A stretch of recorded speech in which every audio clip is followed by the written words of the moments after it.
مباراة حسنة أكادير والوداد البيضاوي، مر الشغب بمجموعة من شوارع أكادير وبالقرب من ملعب أدرار، ولحق الضرر بالسيارات التي لا حول لها ولا قوة.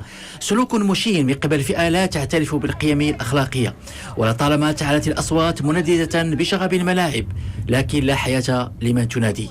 داخل الملعب، ملعب أدرار بأكادير، كانت الروح الرياضية هي السائدة. قدم اللاعب الحداد باقة ورد لمدربه السابق عبد الهادي سكيتوي، وانطلقت المباراة بهجوم للحسنية بواسطة ياسين البساطي، والدفاع يتدخل.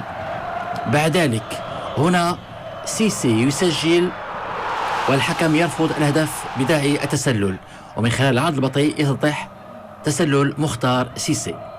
خطأ لزهير العروبي في إبعاد الكرة لينتهي الشوط الأول بالتعادل 0 لمثله.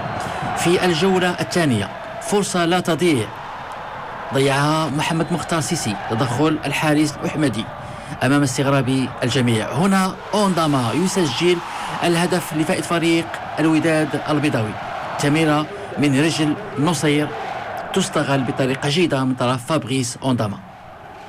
هنا عناصر فريق الحسنية طلبت الحكم بضرب جزاء بعد إسقاط لاعب أوك، ونتابع زهير العروبي الذي ينقذ شباكه من هدف التعادل. عناصر فريق الوداد البيضاوي طالبت الحكم بضرب جزاء بعد إسقاط الهجوج.